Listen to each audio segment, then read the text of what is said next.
49%, milk up 40%, eggs, cheddar, bread all up massively. In fact, food prices have risen to a 45-year high of 19%, putting further pressure on households and leaving overall inflation stubbornly high. Even the price of milk has doubled and bread has doubled and basics. So, yes, it has gone up, and I hope I live to see the day when it goes down again. Everything is more expensive, not only the food. Everything is, the price is up, right? Taking just 2 little pieces. Sad and hungry. And what does she make of the government's response? They're out of touch. Us who's working, we still can't afford to buy decent food. It wasn't meant to be like this. After inflation peaked last year, we were promised price rises would start to calm down. A promise that's yet to come true and requiring some explaining from the Chancellor. Well, this is a small headline fall, but it disguises a large rise in food inflation, which is causing pressure to families up and down the country as they see their cost of their weekly food shop go up. But this is a common problem that we're all facing, and when I talk to my colleagues at the International Monetary Fund, everyone is very clear that the UK is on the right track. While food inflation is high across Europe, the UK seems to be the outlier when it comes to the headline rate. In the UK, prices are still soaring in the double digits, whereas inflation in the Eurozone is coming down much faster at just 6.9%, with our European neighbours all seemingly doing better. 6.9%, with our European neighbours all seemingly doing better. From the food markets to the financial markets, it's not just produce going up. Now expectations have gone up that interest rates are set to rise further. It seems to me that the Bank of England will look at these numbers and say, you know what, we haven't quite got the results we were hoping for. Inflation is still too high. We're going to have to do something a bit more aggressive to try and bring it under control. But households would tell you, Stephen, hang on a moment. I'm paying more for my energy bills. I'm paying more in the supermarket. Now I'm going to have to pay even more in servicing my mortgages. That is just not fair. Well, fairness is one of the biggest challenges with inflation, frankly. The problem is that inflation is itself fundamentally unfair, and you have to remove it. If you can't remove it, then that unfairness will continue over a number of years. So, and of course, the problem is removing the inflation itself is painful. It's difficult. But is this idea that inflation is transitory, is that credible anymore? Well, it depends on how long transitory is, frankly. It's been much longer than people had originally expected. I think it looks increasingly embedded because once you've got inflation spreading from these sort of volatile food and energy components to the broader range of inflationary indicators, at that point you begin to think this isn't quite working according to the rule book. It's going to be a nervous 6 months for the Bank of England and the Chancellor. Energy prices should come down pretty dramatically. There is growing concern now, though, whether the rest of inflation will come down with it. Well, I'm joined now in the studio by Kitty Usher, Chief Economist at the Institute of Directors, and from Dublin by Stephanie Flanders, Senior Executive Editor at Bloomberg.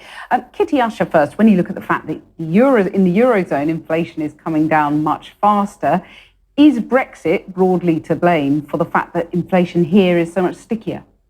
I don't think you can immediately draw that conclusion, no. I think it's actually the result of something quite encouraging, which is that the British economy isn't performing as badly as many forecasters thought it would be in the first quarter of this year.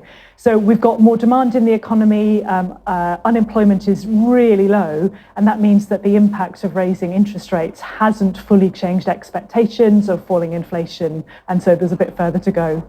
Right, well, Stephanie Flanders, you were among many who expected, I think, this inflation to come down faster. What confounded your expectations? Well, we already saw earlier in the week that wage growth was very strong, and then in these numbers, we saw unexpectedly strong growth in prices. Well, from the food prices you were hearing on the piece, but also just the service sector, the hospitality, all these other areas have proved to have very sticky prices. We'd hoped that they were just sort of had adjusted upwards after COVID, and then they'd stay there, but actually they're still going up, and that is partly due to labour shortages, which is a problem that certainly the Eurozone doesn't have. Right, and so you think Brexit is more to blame than perhaps Kitty was prepared to accept? You know, I think Kitty is absolutely right that it's very hard to say specifically, but we do have an issue, and we for a long time have had an issue that we have the worst of both worlds. We've got a very big squeeze from the energy price hike, like the rest of Europe, but we also have increasing wages and a hot labour market from labour shortages. And we know that obviously there's a piece of that that's related to Brexit, but we can't say all of this is Brexit, and the Bank of England has to respond, whatever the reason, they have to try and get inflation down. Right, so further interest rates rises on the way, Kitty.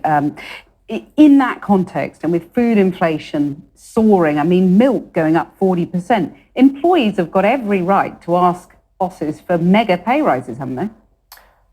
Of course. And it's important to notice, though, that the rise in wages is not rising as fast as the rise in inflation. So this calms... Bosses are being rather stingy.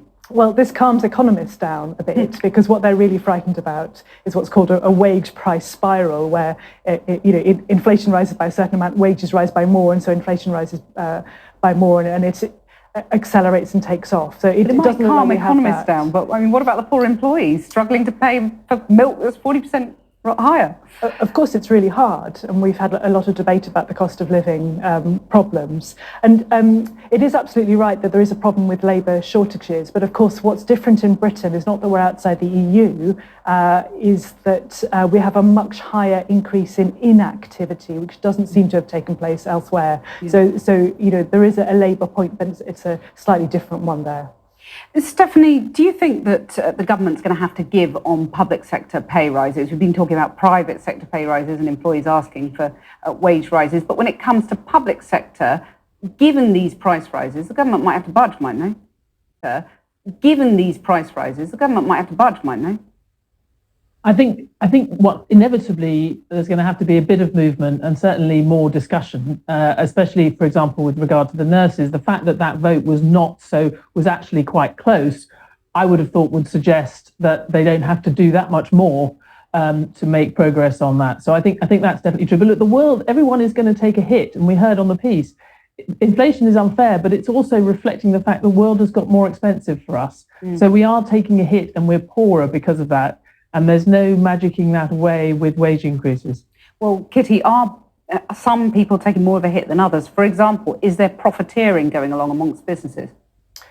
Hard to prove either way, but I think the important point here is that when everybody believes that inflation is coming down, then that takes away the propensity for that to happen. And just to give us a very simple example, a typical Institute of Directors member might their company, their supplier might ring up and say, oh, about these inflation figures, we've really got to put up our prices. And if you believe that inflation is endemic, then you're much more likely to think that that's a reasonable thing to say. Whereas if you don't, you think it's falling, you're much more likely to say, I'm really sorry, then we won't use your goods and services. So expectations are crucially important, and they are not yet where they should be. Stephanie, has the government got any more tools to keep prices under control?